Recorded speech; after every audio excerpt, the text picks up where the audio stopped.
Bonjour tout le monde, bienvenue sur ce nouveau live métier sur la plateforme de My Future.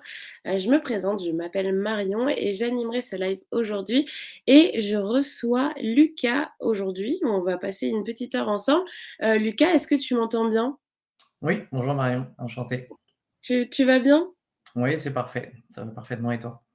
OK, bah, oui, ça va très bien. On va passer, un petit moment de cette matinée, tous ensemble, pour parler de ton métier, de ton parcours, regarder un petit peu, bah, ta personnalité, et ainsi de suite.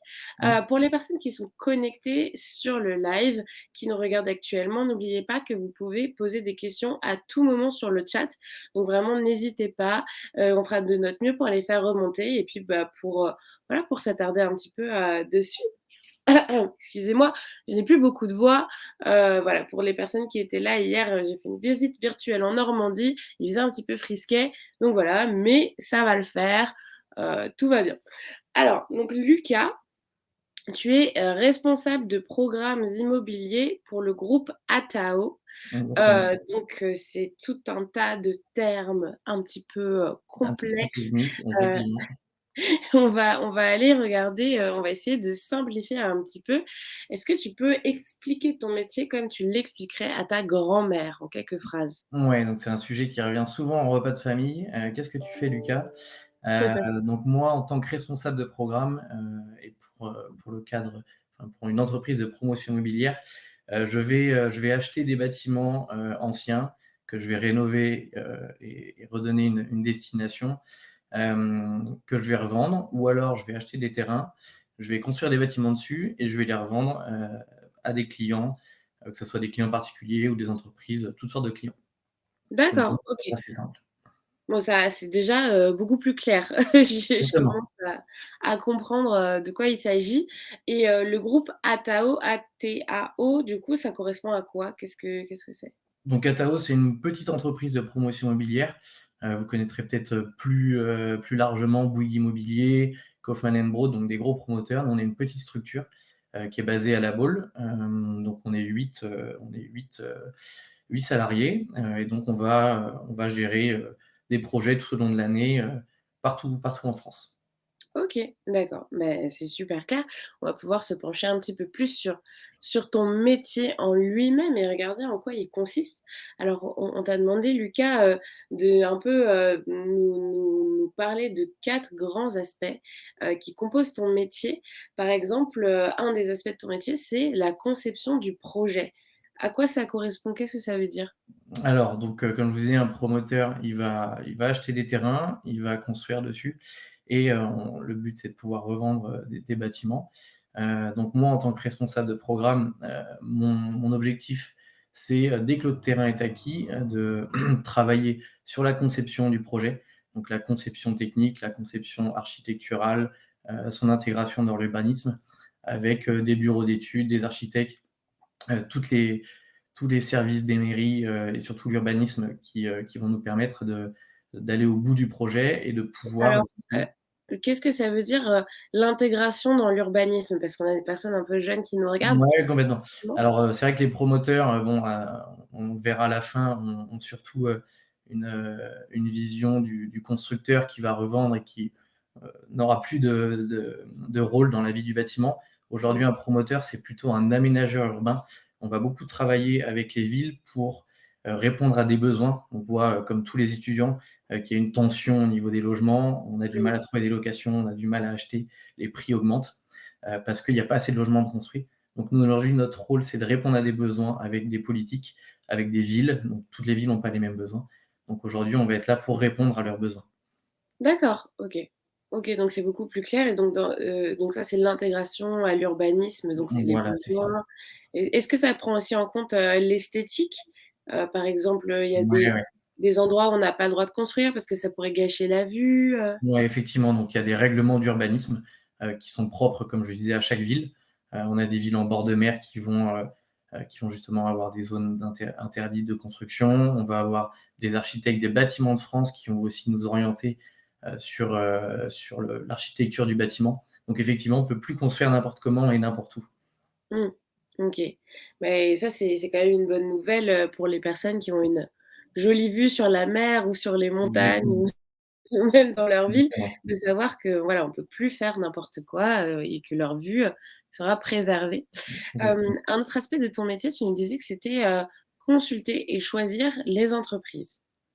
Ouais, alors effectivement, donc une fois qu'on a conçu le projet techniquement, on a donné tous les aspects techniques, on a été vraiment dans la précision, on va pouvoir donner ce dossier technique, à des entreprises, donc des entreprises du bâtiment, heu, un plaquiste, un peintre, Ouais. donc ces entreprises-là vont pouvoir répondre à notre dossier. Donc c'est ces entreprises-là qui vont réaliser le projet ensuite, on va le voir après en phase chantier. Mmh. Mais du coup, c'est une phase qui est importante, c'est le choix de nos entreprises pour pouvoir respecter. Alors nous, forcément, on a un bilan financier à respecter. On doit aussi choisir nos entreprises en fonction de leur fiabilité. Heu, on cède là nos partenaires, souvent locaux, qui vont nous donner une orientation sur les entreprises à choisir. Et forcément, des entreprises qui vont savoir respecter un planning parce que, construire, c'est très bien, mais il faut aussi respecter des délais. Oui, que pas faire comme dans Astérix et Obélix Mission Cléopâtre, pour les personnes qui ont la référence et avoir, Exactement, des retards, de construction absolument déments. exactement. Donc OK et donc ensuite, donc tu nous disais ça ensuite ça va être la phase chantier. La phase chantier, c'est un troisième aspect de ton travail dont tu nous as parlé.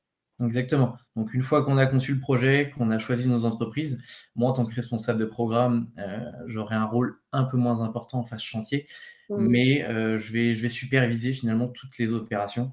Donc je vais avoir, pour m'épauler, je vais avoir un maître d'œuvre, donc c'est un chef de chantier général pour être un peu plus précis, qui va lui gérer toute la partie technique du chantier. Je vais avoir un pilote qui lui va gérer toute la partie planning et je vais avoir du coup toutes mes entreprises, avec des conducteurs de travaux qui viendront à des réunions de chantier hebdomadaires. Donc moi, mon rôle, c'est d'être là, de m'assurer que tout fonctionne bien, hem, que les délais sont respectés, que la qualité est respectée et hem et que, bah, la partie financière, n'est pas explosée. Donc voilà, mon rôle, c'est de réussir à concilier tout le monde, de faire communiquer tout le monde pour que les opérations se passent au mieux. OK et donc dans cette logique, bah, de conception, puis choix des entreprises, puis chantier, il y a également, bah, après le suivi client, qui fait partie, aussi, de ton travail? Exactement. Donc au-delà de la partie technique, donc un responsable de programme a quand même une bonne partie technique et juridique, on le verra après. Mmh mh. On a, un suivi client, donc nos appartements effectivement on les vend. Donc je parle d'appartements parce que c'est ce qu'on fait le plus, mais on peut aussi vendre des commerces, des bureaux. OK. Donc ça, c'est, un type de vente qui est un peu spécifique, que peut-être certains connaissent, mais on vend nos logements sur plan. Donc les logements ne sont pas encore construits. Mmh mh. Donc nous, on les vend sur plan. On a donc tout un suivi avec le client, donc de la vente, donc un achat classique, d'un appartement, sans avoir d'appartement physique. Mais Mmh mh. ensuite, moi, je vais les accompagner sur toute la phase chantier, justement pour leur faire visiter leur appartement.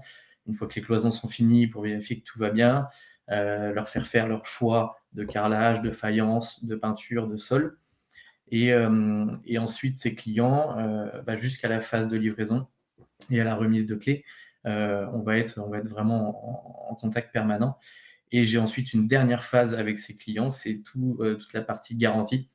Donc on a, bah, comme une voiture qu'on achète, on a des garanties sur un appartement et donc des garanties qui durent plusieurs années.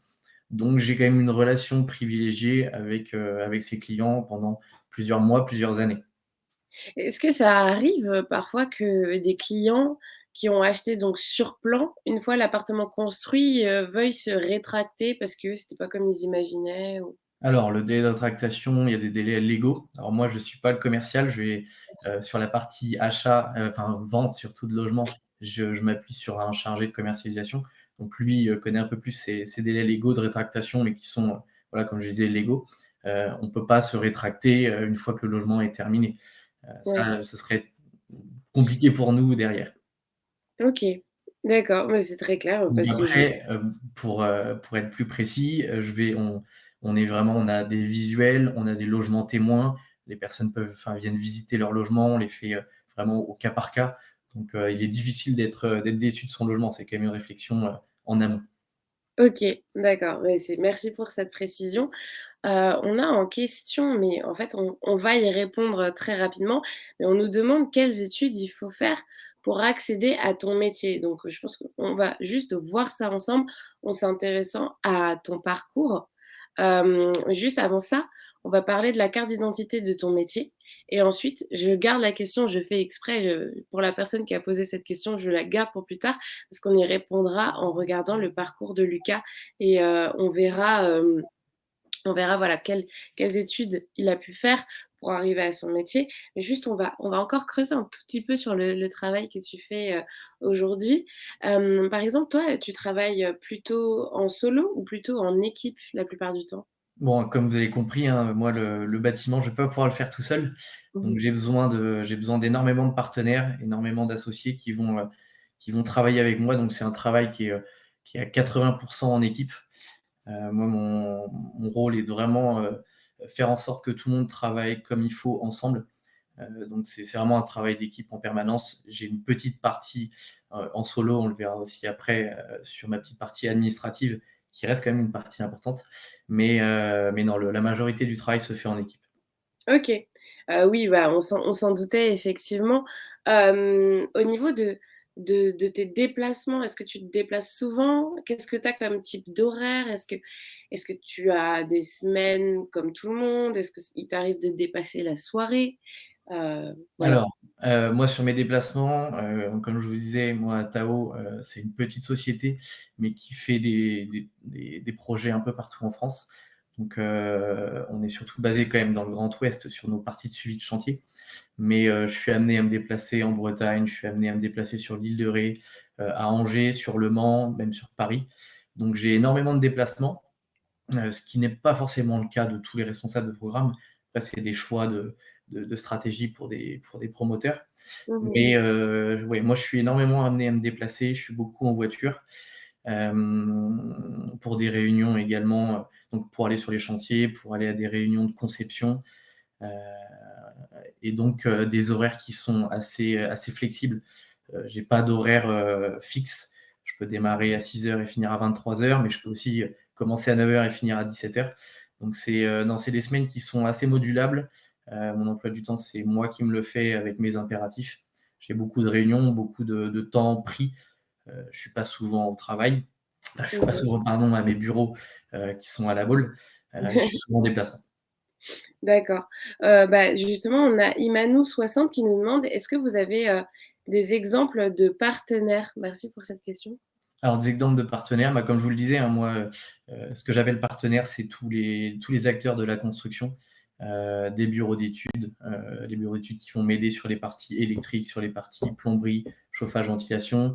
J'ai des partenaires qui sont des architectes, je travaille donc forcément à chaque fois avec des architectes pour concevoir le bâtiment, mais les partenaires, c'est aussi mes entreprises qui vont travailler sur le chantier.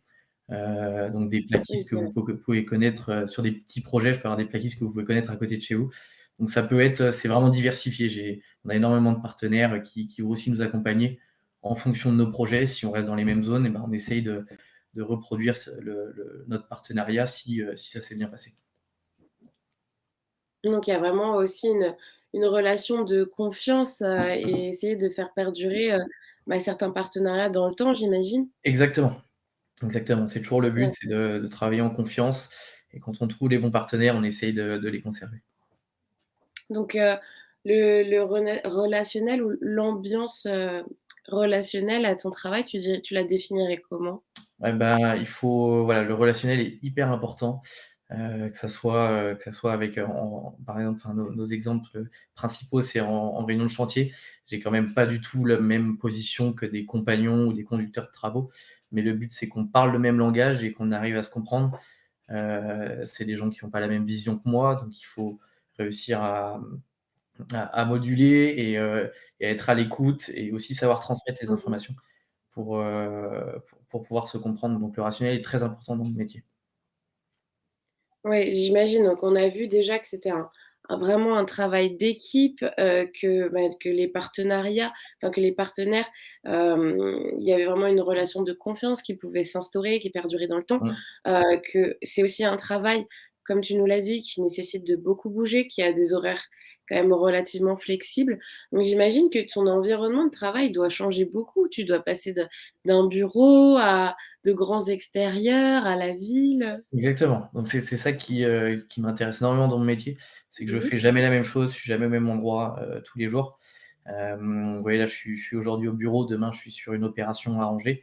Donc moi le fait de pouvoir travailler en extérieur, de changer de chaussures de ville à chaussures de chantier et mettre un casque en moins de 15 minutes, c'est ça qui est intéressant, de pouvoir aussi, voilà, prendre l'air, de ne pas être toujours dans mon bureau. J'aime aussi faire de la route, donc moi, c'était vraiment un métier qui me correspond parfaitement.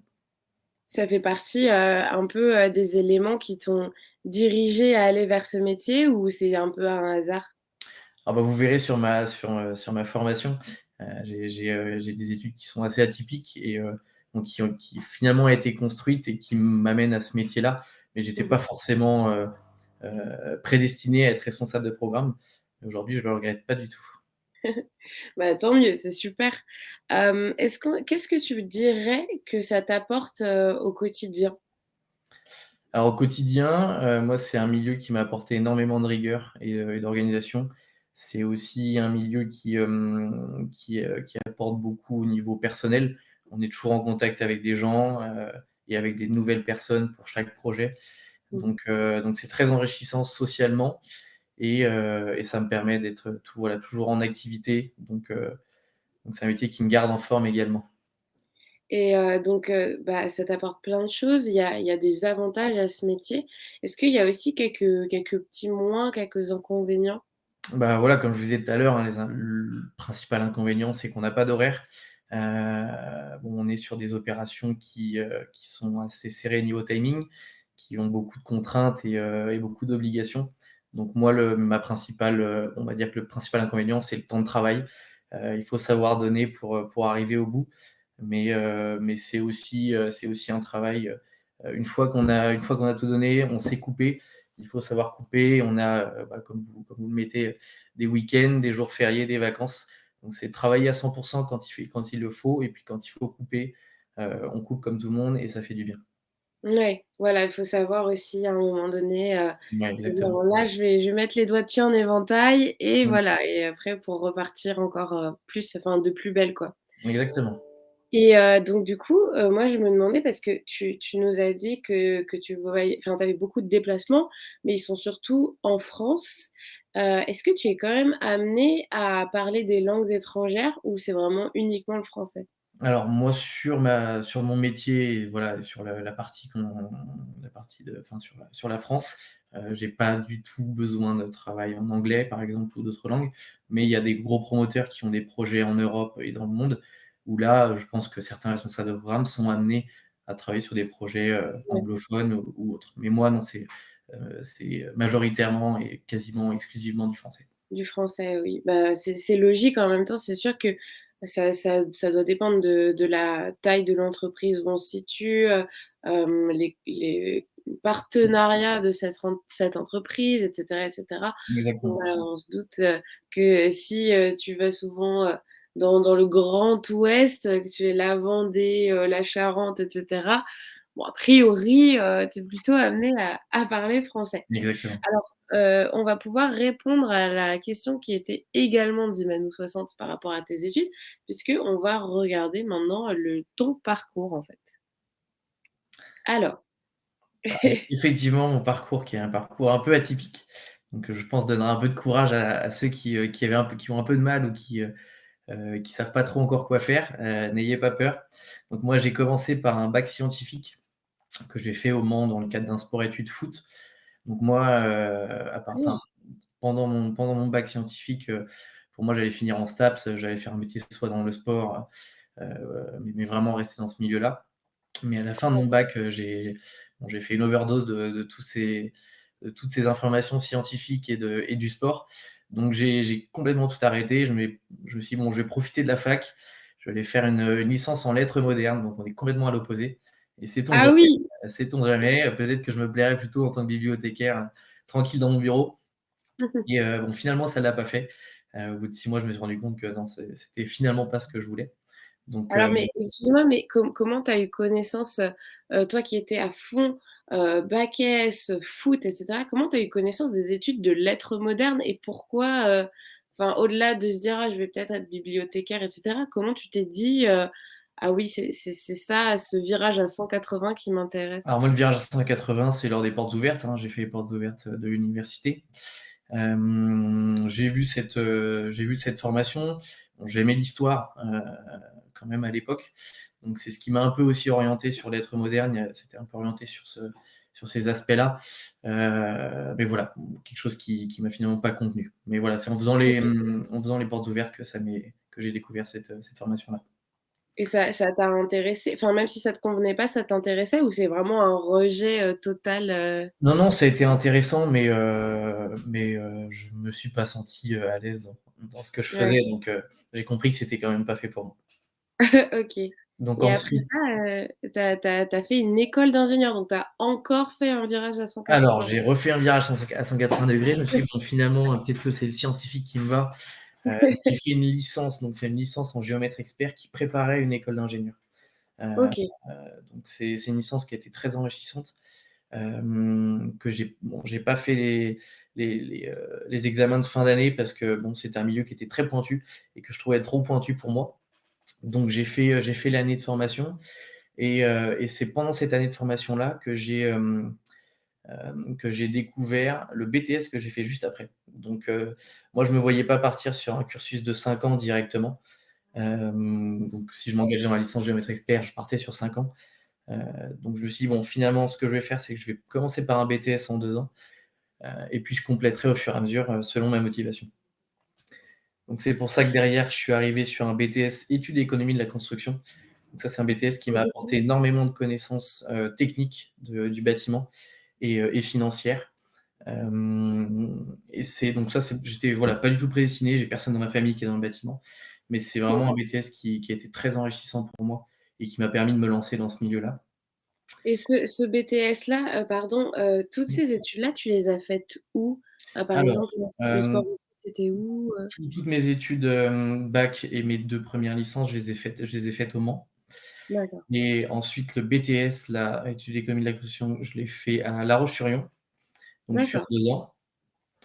Donc suite à ce BTS-là, pas de souci, j'ai fait une licence pro à Angers, donc celle-ci était à Angers, gestionnaire technique de sites immobiliers. Donc ça, c'est une licence qui est plus orientée sur la gestion technique de sites existants. Donc là, j'étais, dans un bâtiment d'un gros groupe de banque assurance, et donc OK. j'assistais le responsable de site, dans toute la maintenance et tous les travaux d'un bâtiment. Donc ça Oui, m'a parce que tu étais en alternance, c'est ça? exactement, voilà, c'était 1 an en alternance, donc comme une licence pro. Et donc ça m'a permis de, voilà, de m'insérer dans le milieu professionnel et d'avoir encore plus de connaissances techniques, sur, tous les circuits, de fluides des bâtiments, sur, les réseaux informatiques. Ah, Suite à ça alors, oui, Lucas, il y a eu un petit bug, tu as un petit peu sauté. Est-ce que tu peux reprendre les 10 dernières secondes de ce que tu étais en train de dire?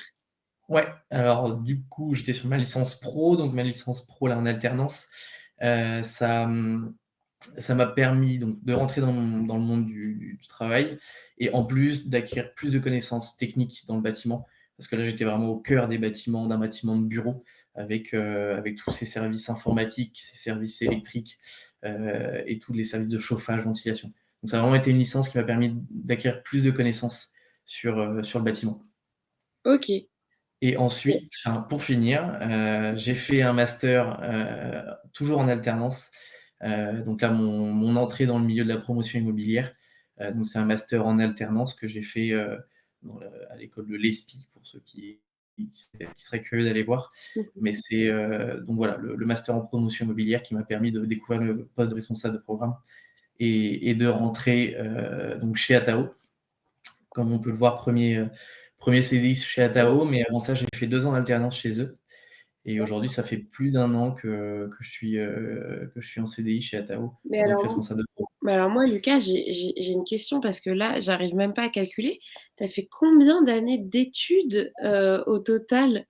Ah bah, si on compte, j'ai même pas compté moi-même, hein, mais si on compte, après le bac, j'ai fait 1 an, 2 ans, 3 ans, 4 ans, 5 ans, 6 ans, 7 ans. Donc 7 ans pour au final sortir avec un bac+5. Donc comme quoi rien n'est perdu même après le bac si vous êtes un peu perdu vous de votre côté. On arrive toujours à ses fins quand on est motivé et qu'on trouve le milieu qui nous convient.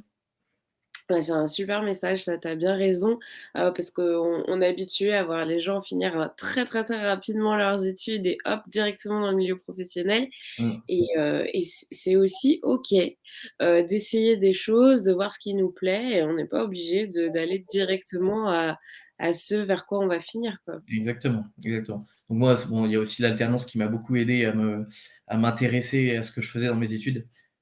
Si j'ai un conseil, c'est de vraiment faire le maximum d'alternance. Ça permet d'acquérir beaucoup d'expérience dès ses premières années d'études et de rentrer dans le milieu du travail assez rapidement et avec un bon bagage. Donc ça, c'est vraiment un conseil. Je pense que tous les pros que l'on reçoit en live métier nous disent ça.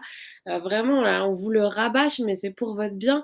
L'alternance, c'est top, l'alternance, c'est super. Faut Exactement. vraiment, faut pas hésiter, à aller vers ce format, parce que voilà, comme Lucas vient de vous le dire et comme on vous le dit souvent, vous avez, à la fois un pied dans les études, donc vous êtes formés, vous avez la théorie, vous avez le savoir et un pied dans la pratique, donc le savoir-faire, vous faites vos connaissances dans le milieu professionnel et ça compte énormément et ça vous aide quand vous sortez d'études à hop, directement vous avez votre rampe de lancement et c'est quand même plus pratique. Exactement. Et donc aujourd'hui, Lucas, donc tu étais déjà embauché chez Atao, suite à ton alternance, c'est ça? Ouais. Et et après donc maintenant tu as évolué vers le poste, où tu es actuellement? Ouais, exactement. Donc, quand j'étais en alternance, j'étais, plutôt assistant technique sur toute la partie opérationnelle des bâtiments. Aujourd'hui, bon, comme vous avez pu le voir, j'ai beaucoup plus de tâches, sur les opérations. J'y suis, dès la conception jusqu'à la livraison et même sur les garanties, de livraison. Donc du coup, c'est un poste, voilà, où on évolue au fur et à mesure. Il faut réussir à prendre en responsabilité et donc voilà, moi maintenant je suis responsable de programme. Le but maintenant, c'est de réussir à évoluer sur un poste de directeur, opérationnel et de chapeauter des responsables de programme, mais c'est un travail de longue haleine qui demande Mmh. énormément de connaissances. Donc voilà un peu l'évolution qui est possible, après mon poste là. Alors Imanou 60 nous a demandé, bon on a déjà à peu près répondu, quels sont les avantages de l'alternance? Donc j'imagine, qu'elle a entendu, ce qu'on disait, mais on va juste résumer très rapidement. Donc l'alternance, les avantages, c'est que, vous combinez les études, donc la partie théorique où vous êtes en école la plupart du temps ou, en université, parfois, c'est plus souvent des écoles et le fait de travailler dans une entreprise déjà. Donc vous avez déjà un pied dans le monde professionnel et ça vous permet, bah, d'avoir déjà, des contacts, d'avoir déjà une expérience et d'avoir déjà même un salaire, hein, pour les personnes qui veulent commencer à travailler et à gagner de l'argent et qui, en même temps, veulent étudier. Bah, c'est quand même vachement avantageux de pouvoir, voilà, avoir ce salaire-là à la fin du mois. Exactement. Voilà, les avantages.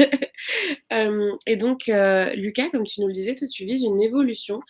Donc tu as déjà, été promu, après tu cherches à évoluer. Donc, on va se pencher un peu sur ton caractère, sur ta personnalité parce qu'on voit que, tu es quelqu'un qui a l'air de vraiment en vouloir, qui a l'air de vouloir, beaucoup bouger et avancer, dans sa vie. Mmh. Donc on va on va regarder, on va jouer à un petit jeu, qu'on a surnommé, affectueusement chez My Future, le jeu du CV et on va prétendre que je suis une très gentille, directrice des ressources humaines et que, tu veux, bah, m'expliquer pourquoi tu es le candidat idéal au poste que tu occupes actuellement. Donc on va regarder ça, on va voir, tes compétences en fait. Qu'est-ce qui fait que toi, Lucas, tu es qualifié, pour faire ce que tu fais Yes. aujourd'hui? Alors, donc déjà, dans tes compétences, on peut voir qu'il y a les techniques, du bâtiment. Qu'est-ce que c'est? Qu'est-ce que Donc c'est les comme, techniques du comme je disais bâtiment? là En gros. pendant mes études, et comme vous avez pu voir sur la description de mon poste, on a quand même une partie qui est très opérationnelle.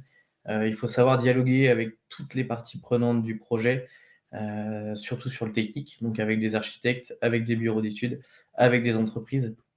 Donc la connaissance technique, permet d'être beaucoup plus à l'aise, dans la gestion du projet, parce que si on me parle d'isolation et que je sais pas du tout ce que c'est, si on me parle de chauffage au sol et que je sais pas du tout ce que c'est, on va pas y arriver.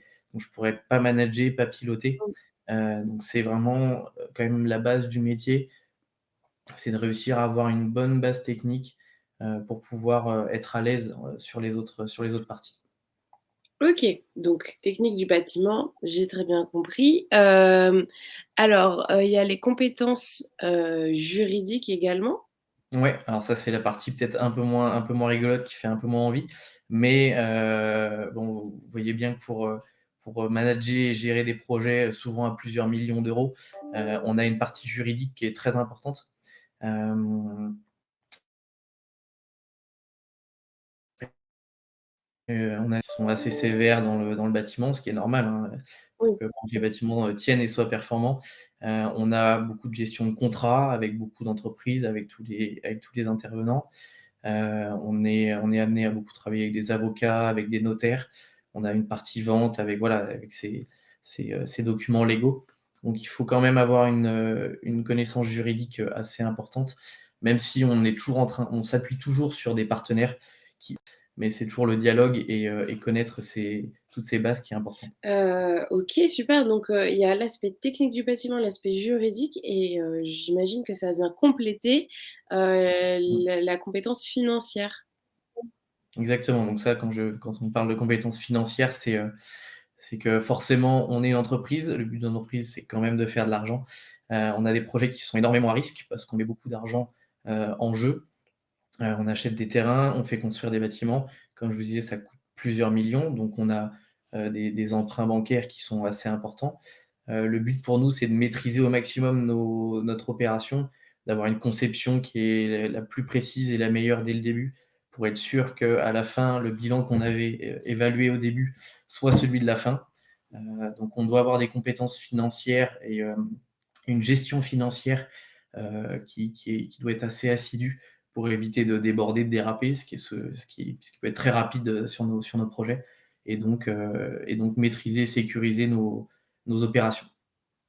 OK, donc ça, ce sont les compétences vraiment pures et dures, ce qu'on appelle dans le milieu, dans le jargon professionnel, les hard skills, Mmh. vraiment les compétences et là, on peut voir, sur, la petite image, affichée à côté de toi sur le live, d'autres skills qui sont plutôt tes soft skills, donc on va aller regarder ça. Donc déjà, tu es organisé.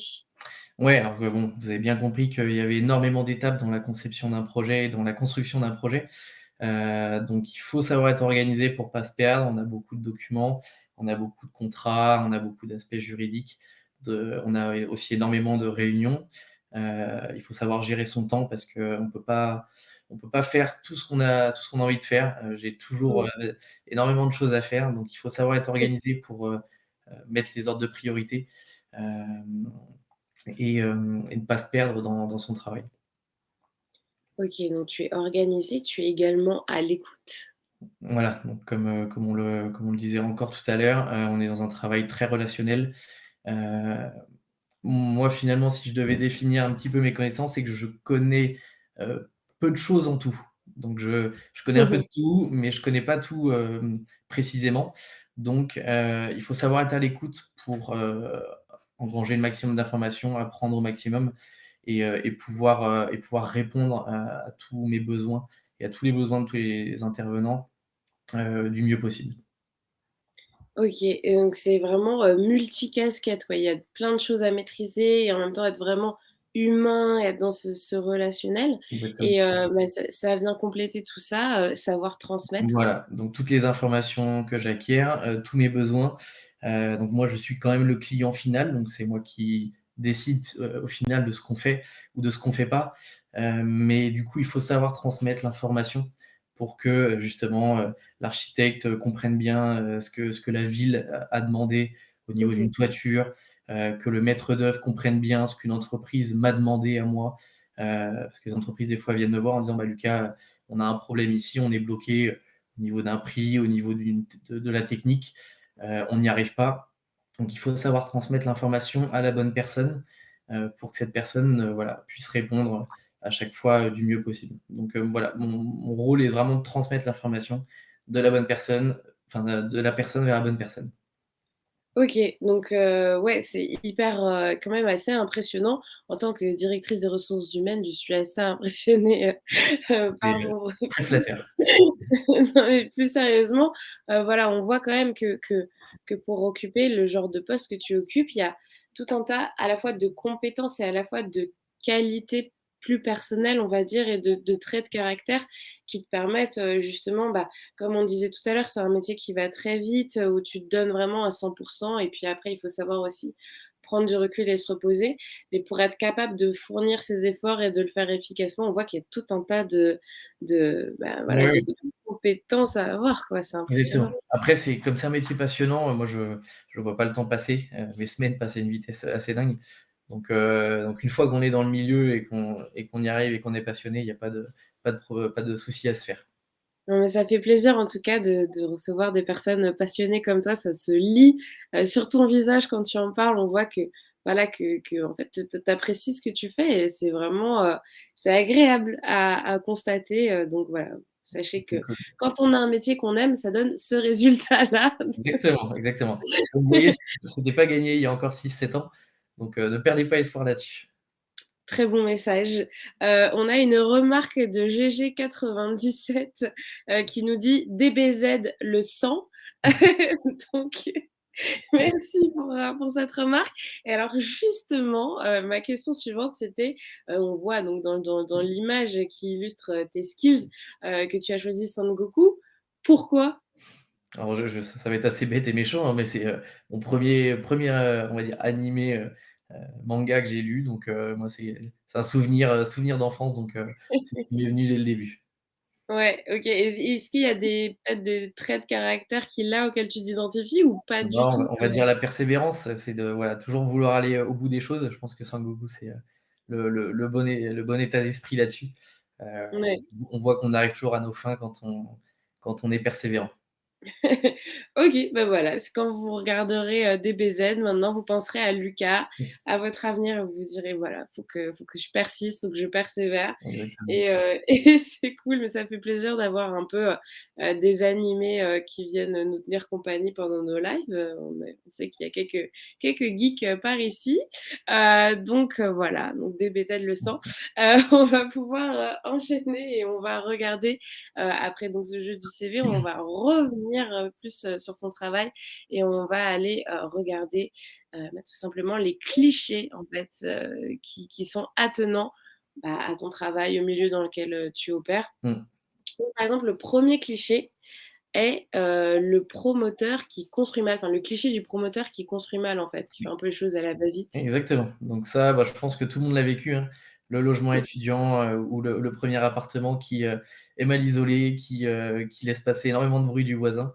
Donc ça, effectivement, c'était quelque chose qui est assez vrai sur la période d'après-guerre, hein. Après la guerre, il fallait construire vite. On n'avait plus beaucoup d'argent, donc sur les années Mmh. 50, 60, 70, effectivement, on avait des bâtiments qui étaient construits vite, qui n'avaient pas encore de réglementation, très sévère sur l'acoustique, sur la thermique. Donc on a quand même cette vision, et moi le premier à la Baule, quand vous voyez le remblai de la Baule, on se dit, comment on a pu en arriver là. Aujourd'hui, c'est quand même plus vrai. On a énormément de réglementations thermiques, énormément de réglementations acoustiques, enfin tout ce qui va avec, qui nous permettent d'avoir des bâtiments performants. On a en plus une politique, qui nous pousse vers ces penchants-là. On a une nouvelle réglementation thermique qui arrive l'année prochaine. Donc c'est un milieu qui est en perpétuelle évolution. Les promoteurs sont de plus en plus responsables. Comme je vous disais, on n'est même plus presque promoteur, on est aménageur urbain. Donc on essaye de travailler avec les villes, Ouais. travailler avec les personnes compétentes pour améliorer de plus en plus le logement et ne plus avoir ce cliché du promoteur qui construit mal et vite, juste, et qui n'est plus dans le bâtiment après. Maintenant, on peut construire On vite essaie et de bien. construire, Mmh. le plus vite possible, mais vraiment avec la qualité. Bon, de toute façon, on a toujours des délais qui sont tendus, Mais voilà, la qualité maintenant est au rendez-vous. Moi, je sais que je fais très attention à tous les matériaux que j'utilise. On essaie d'être le plus en avance possible sur les réglementations thermiques, justement, euh, en mettant en place des systèmes innovants. Donc, c'est quand même c'est une nouvelle ère pour le bâtiment et pour les promoteurs. Ouais, et pour les personnes qui vont occuper ces logements Exactement. après La aussi, hein. finalité est quand même celle-ci, pour répondre au mieux aux besoins et aux attentes des clients. Ouais, et alors juste avant de passer au second cliché, on a Mathieu Julien Tourneur qui nous dit: «Bonjour à tous de la part du collège Pablo Picasso à Montesson». J'espère que j'ai prononcé correctement. Eh bien écoutez, bonjour aussi, on espère que le live se passe bien pour vous, que ça vous intéresse. J'imagine que oui, parce que franchement, Lucas est super intéressant, il nous dit plein de trucs, hyper pertinents depuis le début, donc voilà. Mais en tout cas, merci beaucoup à vous, de regarder ce live et d'y assister et bah, spéciale dédicace. Et du coup, on va enchaîner sur le deuxième cliché, sur le promoteur qui n'est là que pour l'argent, quoi, Voilà. finalement. Exactement. Bon, ça rejoint un petit peu le premier point. C'est vrai que les promoteurs sont souvent mal vus, même par nos entreprises. Pour eux, on est le client qui arrive en costard cravate sur le chantier, qui regarde et qui dit ce qui ne va pas, euh, OK. sans jamais dire ce qui va bien. Aujourd'hui, c'est plus vrai. On est quand même, comme je vous disais, moi, je suis souvent sur le chantier. J'essaye d'être au plus proche de mes partenaires pour, pour répondre, voilà, comme je disais, à des besoins. Euh, Comme je disais, il y a aussi une période où voilà, le promoteur construisait vite et mal et donc avait une marge qui était bonne, mais voilà, ne pensait pas à la vie du bâtiment. Aujourd'hui, c'est plus du tout vrai. On est vraiment très attentif à tous les aspects, que ce soit en urbanisme, en architecture, en qualité du bâtiment, en qualité suivi des clients. Donc voilà, aujourd'hui, le promoteur a plus ce vrai rôle de promoteur et de constructeur basique. On essaie de répondre au maximum à tous les besoins. Oui, on le voyait aussi tout à l'heure quand on regardait, bah, tes skills où tu nous parlais, du relationnel et même sur la carte d'identité de ton métier qui est vraiment ce fait de travailler en équipe et de se faire confiance. Donc on imagine que si tu étais là juste pour l'argent, à presser, tout le monde, à dire: «Allez, tac, tac, tac, tac, tac», à donner des ordres, ça se passerait peut-être pas, Non, aussi bien. exactement. Ce serait même l'antithèse de ce qu'il faut faire. Vraiment, la confiance et le relationnel est très important. Et ça nous amène toujours à un résultat positif. Le fait de rien dire et voilà, d'être le promoteur de base qui vient pas sur son chantier, ça Mmh. fonctionne pas. Et qui communique pas, ça fonctionne pas. Ouais, bon, bah, de toute façon, l'histoire nous a prouvé que ça fonctionnait pas et donc bah, tant mieux que le secteur, s'adapte et qu'on voit que, voilà, il y a de réels changements. Bah, voilà, on a vu, les clichés sur ton métier, on a vu, bah, ton parcours, ta personnalité, on s'est penché sur les tenants et les aboutissants de ton travail. On arrive sur la fin du live et pour conclure, je voulais, voilà, te raconter ce que tu voulais raconter, si tu avais un message à diffuser et puis enfin, des conseils peut-être pour les élèves qui nous écoutent. Alors, moi, le message le plus important que je vais passer, dans mon milieu, c'est que des responsables de programme, il y en a qu'un par projet. Donc, effectivement, c'est un milieu qui recrute, c'est un milieu qui a encore de l'avenir, mais le plus important et sans tout cela, c'est mes partenaires qui me permettent, d'arriver au bout des projets. Donc, ce qu'on constate, le plus en ce moment, c'est, la pénurie, de main-d'œuvre, que ça soit, dans les entreprises en tant que conducteur travaux, en tant que chef de chantier, en tant même que compagnon sur le chantier. Dans les bureaux d'études, on a du mal à recruter, c'est ces entreprises-là qui ont vraiment le plus de mal à trouver du monde. On a quand même un secteur du bâtiment qui a énormément changé. Donc effectivement, moi, je suis, un peu le vilain petit canard du BTP parce que je suis le client, je suis que de l'immobilier. Mais c'est ce milieu du BTP qui est quand même, a besoin de recrutement. On a, des conditions de chantier qui sont bien meilleures. Les compagnons sont très bien payés. On a des formations, des entreprises qui sont prêtes à accueillir, qui sont prêtes à former en direct les jeunes dans les entreprises et directement sur les chantiers ou dans les bureaux pour les bureaux d'études.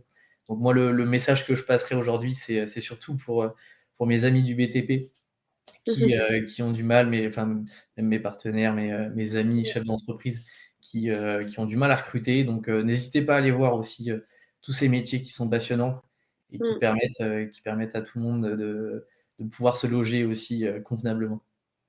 Ouais, bah, c'est sûr, bah, tu fais bien de le dire. On reçoit effectivement, beaucoup de personnes du secteur du BTP ici, qui nous disent, qu'ils engagent énormément et qu'ils ont même de la peine, ils ont du mal à trouver, Ouais, complètement. des personnes, qualifiées et même parfois ils nous disent, «Mais nous on les forme s'il faut, mais on veut juste, des gens quoi, en fait, tout simplement». Hem, Exactement. ouais, donc voilà, c'est vrai qu'il y a des métiers pour tout le monde, il y a des métiers pour tous. Voilà, soyez ouverts d'esprit et dites-vous que vous pouvez aller vers plein de secteurs et que dans le métier du BTP, il y a plein de choses à faire. Nous, on a reçu, plein de personnes dans le secteur du BTP qui avaient des métiers, radicalement différents les uns des autres, quoi. Donc ça Exactement. effectivement, c'est un très bon conseil. On a une question, bah, encore d'Imanou60 qui nous pose beaucoup de questions. Merci beaucoup Imanou60. Heu, est-ce qu'il y a des femmes qui exercent, ton métier? Alors, des femmes, mon métier à moi, oui, il y a quand même il y a plus enfin, il y a je pense qu'il y a une parité sur notre métier à nous. Forcément, donc voilà, c'est pas un métier physique, c'est des métiers assez intellectuels, donc oui, il y a autant de femmes que d'hommes dans mon métier, voire si ce n'est plus de femmes. Et dans les métiers du BTP, est-ce que tu constates, que parce que nous, on a souvent des professionnels qui nous disent, «Mais c'est pas que des métiers d'hommes en fait, les femmes aussi, peuvent le faire» et puis, Non, exactement, ouais. exactement. Comme je disais, le milieu du bâtiment a quand même énormément évolué. On n'est plus à la guerre comme à la guerre dans le bâtiment. Les entreprises font très attention à leurs salariés. Heu, on a même trop peu de femmes, des femmes qui sont souvent bien plus soigneuses que les hommes, qui travaillent souvent bien mieux. Donc non, non, effectivement, c'est un point qui devrait être amélioré dans le bâtiment. Voilà, maintenant qu'on a amélioré, l'isolation et l'épaisseur, des murs, on va améliorer la parité dans le milieu du Exactement, c'est BTP. l'objectif. Hem, alors je crois qu'on n'a plus d'autres questions, donc vient le moment de conclure ce live. Lucas, si tu as une dernière chose à dire, c'est le moment, vraiment n'hésite pas. Bah, écoutez, c'était un grand plaisir en tout cas de participer et de pouvoir, essayer de donner des idées aux jeunes, qui ont des fois du mal à trouver leur voie. Donc, n'hésitez pas à aller découvrir le maximum d'informations sur notre milieu de l'immobilier et du BTP qui est extrêmement intéressant. Ouais, voilà, tout a été dit. Ça a été un plaisir pour nous aussi, pour moi, j'espère pour les personnes qui regardent. On a été très contents avec My Future, de t'accueillir, ce matin, Lucas. On a bien discuté, c'était super, enrichissant, intéressant et divertissant. Voilà, tous les mots ensemble. Heu, on va pouvoir, se quitter, bon, je n'ai plus d'autres questions donc on va pouvoir se dire au revoir. On vous donne rendez-vous. N'oubliez pas que les lives qui sont diffusés en fait sur la plateforme MyFuture sont disponibles en replay, mais aussi que bah, on a plein de lives qui arrivent et qui abondent en plus des contenus qu'on vous propose sur nos réseaux sociaux. Donc n'hésitez pas si ça vous intéresse, si vous voulez que d'autres personnes viennent se connecter sur les lives, n'hésitez pas à en parler autour de vous. Comme l'a dit Lucas, n'hésitez pas aussi à vous renseigner sur les métiers du BTP et de l'immobilier. Et quant à moi, je vous souhaite un très bon reste de votre journée et je vous dis à très bientôt. Et merci encore à tout le monde et merci Lucas. Merci, au revoir. Au revoir.